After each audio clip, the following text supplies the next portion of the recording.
My name is Claire Ablett and I am the Curator of History at the Ulster Transport Museum.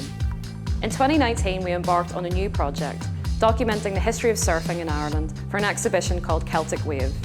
I travelled across Ireland interviewing surfers and capturing their history in their own words. This 8-part series is about these surfers and their stories. Welcome to this first episode of Celtic Wave, where we find out how surfing started in its early beginnings in Ireland in the 1960s, its development and the introduction of competitions. It's the 1960s and surfing is having its heyday in warm weather areas like California and Hawaii. Golden bodies, hot sunshine and white beaches, all underscored by a Beach Boys soundtrack. Ireland in the 1960s was a very different place. A small island at the far west of Europe with 2,000 miles of rocky coastline that stood strong against the wild Atlantic storms that buffeted its cliffs and beaches. With dangerous rocks and cold waters, no one had dreamed of navigating these waves with a board, until a few local hardy souls began eyeing these waters very differently. Now, to describe Ireland in the 60s, when this inspiration to surfing occurred, it was completely alien. It was like something that came in from outer space, because the background was people who were really almost just coming out of poverty, had old cars, super Serre heaters instead of central heating, and people were, hard up generally in every sense of the word. You didn't have a beach culture like we have today. So when somebody goes surfing, it looks natural today. It didn't look natural then, it looked local. And you had ridicule. Kevin Cavey, nicknamed the granddaddy of Irish surfing, was one of the earliest pioneers in Ireland. He was responsible for promoting the sport and encouraging people from across the country to get involved.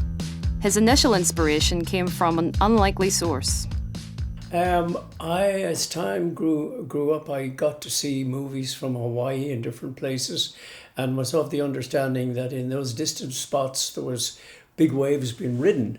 And one day I read the Reader's Digest and discovered an article in it, and it was about Hawaii, and they were riding 8-foot waves, and I thought, oh my goodness, we can do that here.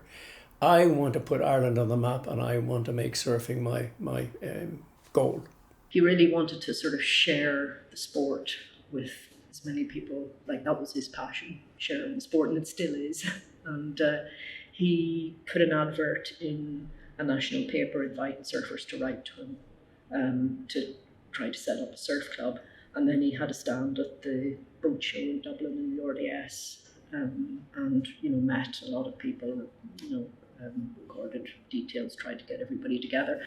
And he was just back from California and Hawaii, and he had, I think, 2 surfboards, and he left them down at the lifeguards and went away for the weekend.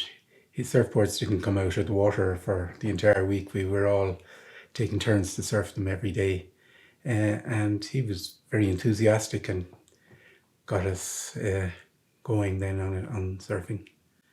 By the end of the year, we were buying boards off Kevin Cavey, as it turned out, and his partner Roger Steadman in Cavey and Steadman surfboards. At the Irish Boat Show, when we launched the club, I met a guy called Roger Steadman. He had just come from London, and he was moving over to work with a company in Dublin, English company in Dublin. And he was ecstatic at finding about surfing. He said, I have a board and it's in the docks at the moment and we're moving family over. I was thrilled. And I said, yeah, I've ordered my first fiberglass board as well. Up to that it was wooden. And mine is coming from Cornwall. But his arrived first. I was disgusted. Roger got the board in first. We got to talking and he said, look, why don't we try and get an agency for boards? Because there's a shortage. So we did. We opened up CNS Surfboards, Cavey and Steadman, and we got an agreement with the Bilbo surfing company in Cornwall, and they shipped over boards and we sold them around the country.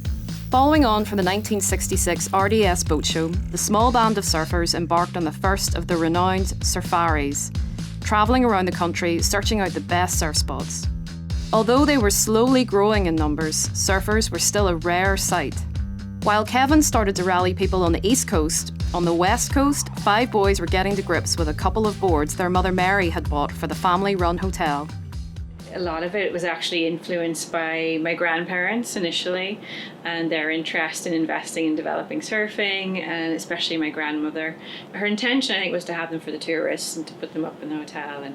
But being the mother of 5 boys, once they saw these things, they had other ideas, and so they took to the sea with them. The Britons organised some of the first competitions in Ireland at their home in Rossnaula, County Donegal, and it was here that the first ever inter-county championships took place that saw surfers from across Ireland take part in a 2-day contest. And in '68, Brian Britton, who was one of the Britton families, he suggested that they were going to run an event called the Inter-County. And it was a brilliant idea because it speaks for itself. There's no other surfing thing that we have ever heard of in the world that had inter-counties or intergroups like that. But in this case, this was a wonderful way of binding people together and having them come as a team. The event was an electric success, and that occurred every year in around about October from there on up to this day. Thanks for watching. If you enjoyed this episode, please like and subscribe for more content. In the next episode, we find out how early surfers coped with the lack of suitable equipment and how inventive they became, making boards and wetsuits from whatever materials they could find.